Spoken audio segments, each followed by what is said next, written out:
Exciting though it is, visual evidence of UFOs is far from reliable. This one in Mexico City is generally considered to be a hoax. It has the characteristics of a balloon or a clever composite picture.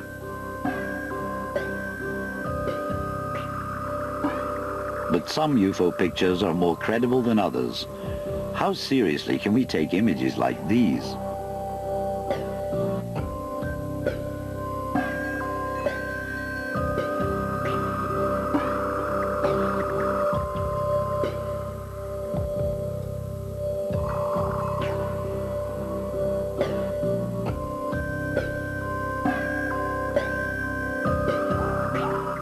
There are so many cheaters there who do it deliberately, who use this the people's wanting to believe something like that to their own purposes, mercantile, commercial type purposes, making money out of it. And you know, frauds. There are so many frauds in this particular area. But there is a hardcore of definitely not faked and hoaxed material that shows craft, big craft, three-dimensional maneuvering with incredible capabilities in our skies.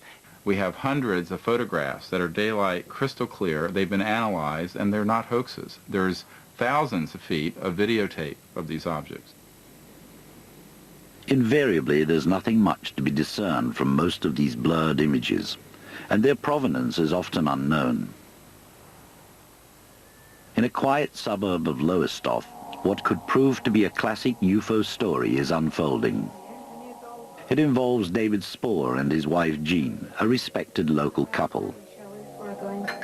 David is an accomplished landscape photographer, but he says he cannot make a living from it. We paid him for exclusive television access to other video pictures that he had taken. Jean Spoor is a local councillor, and during the day, while she's at work, her husband spends many hours on the roof of their house, scanning the skies of Lowestoft. During the past 18 months, David Spoor has recorded some extraordinary pictures. One August evening, I think it was the 19th, about 7:45, I was closing my garage door and just looked up in the sky. I very often do that, being interested in photography. I'm interested in skies. I looked up and I saw this sort of strange cylindrical shaped object, cigar shaped, whatever you like to call it, coming over from the west, more or less directly over the house. I was sort of quite rooted to the spot for a few seconds, because it was just unusual to see something coming without any wings, no sound, anything. I propped the camera on the fence just outside the back door, got a few frames of it before it sort of seemed to accelerate terrific speed into the east and disappeared completely. That was the first time that I'd ever seen anything, or certainly videoed anything. A few streets away, some neighbors also saw something in the sky on that day and at the same time. As I was walking up the pavement, I noticed a very shiny object, which was weird because there was no sound, no vapor trail, and straight as I saw it, I thought, I've never seen nothing like this, you know, before in my life. So I called my wife out. And I came into the back garden and I picked it up further down, so it was going towards that direction. It was just a really bright, long orange cylinder shape, and to one side there was a little arm with a light sort of flashing quite slowly, like a pulsating light, and there was no sound. And so I thought, I'll go in to try and get the camera. By the time I come out again, it just disappeared. It just was then going and just went.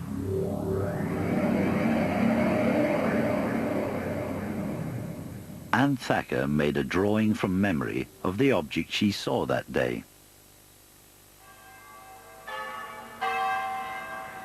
2 months later, David Spoor had another UFO sighting near his home. I saw a series of flashing lights coming from the sea. I grabbed my camera, got on my bike, came down to this exact spot where we are now, and I saw this object in the sky, a very bright light appear, and it seemed to appear almost out of nothing.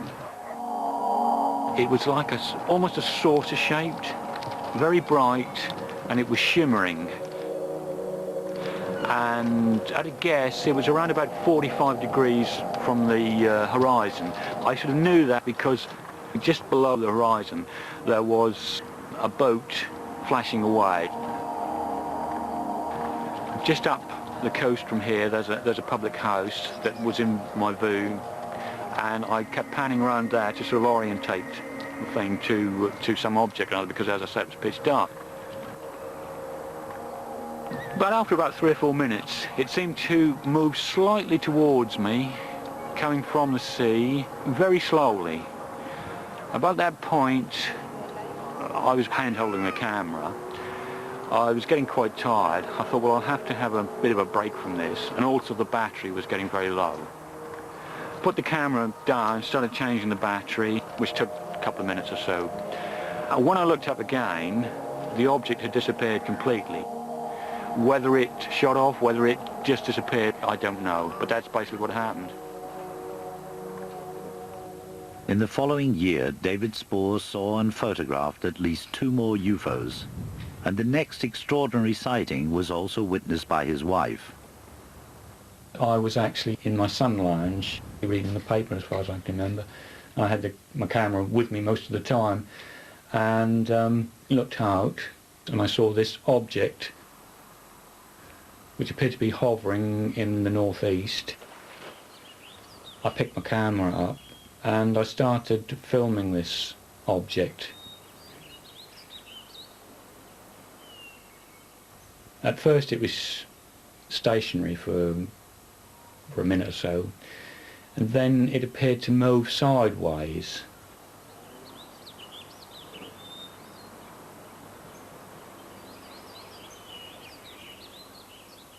It was moving over the bush, coming across, going out to sea, in the direction of the sea, very, very slowly.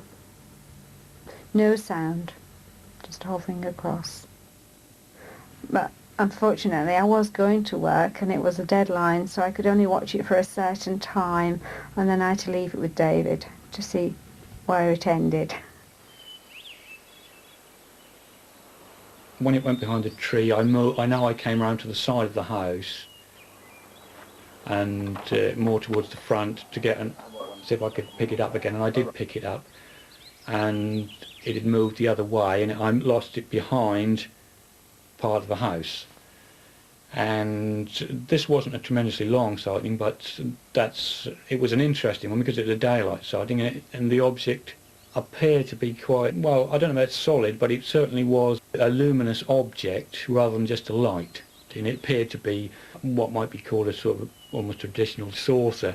That is what I can only describe it as, what it appeared to me. The fact is, David Spohr is a skillful stills photographer. What does he say to those who will insist that he's faking these videos?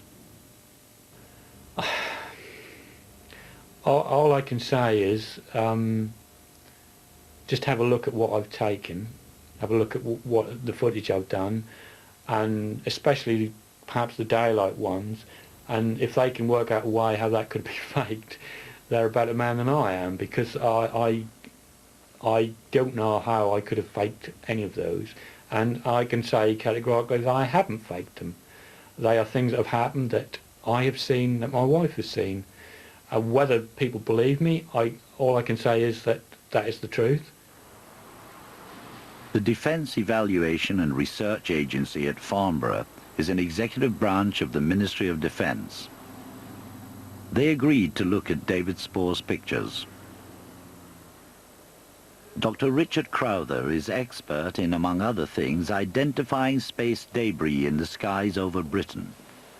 We asked him if he knew what the unidentified objects in David Spohr's pictures were. Potentially it could be a tank from a launch vehicle, it could be any pressurized vessel from a satellite.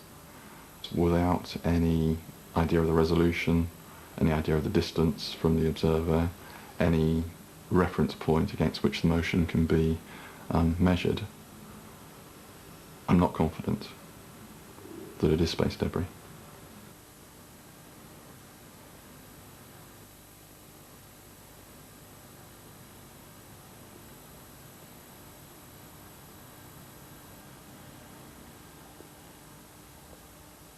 This could be some atmospheric phenomenon, such as a cloud, which is illuminated in a certain way by the sun.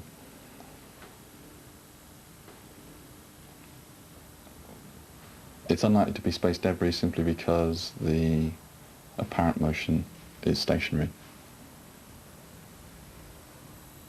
If there is an object there, a physical object there in the sky, it could be an aircraft or whatever, but as I say, I would not imagine it's a piece of space debris. A few days later, Richard Crowther called to say that the image that David Spoor had recorded on the 19th of August could have been the American space shuttle passing over Lowestoft as it returned to Earth. It was scheduled to be over the North Sea around lunchtime that day. David Spoor says his video was taken at about 7:45 in the evening. Spoor's most controversial pictures were to come about a year later. My wife was actually out at council meeting with some other councillors, and I looked towards the east, and I managed to get a shot of it with the camera actually propped on the top of our car, so it's fairly steady. It kept in that position for around half a minute or so. Then it suddenly shot off quite a pretty fast speed, fast enough that I couldn't keep up with it. Once it disappeared, I stopped filming and tried to move around to the house to see if I could pick it up anywhere else, and I couldn't see it anywhere. Again, it made no sound whatsoever.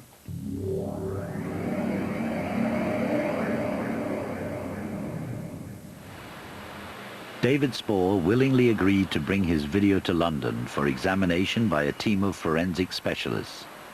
Network International regularly assists Scotland Yard in criminal matters.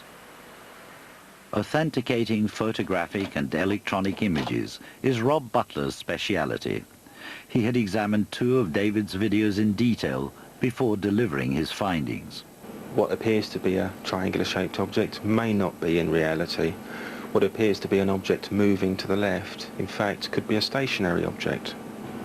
Yeah, I mean, I would agree with you on that. But on the other hand, what appears to be a triangular object could well be a triangular object, and it could be moving to the left as well. And there certainly is evidence to suggest that it's actually the camera that's moving, not the object. I don't think I was moving that much, but I mean, there's a possibility I could have wavered slightly now and again. Yeah.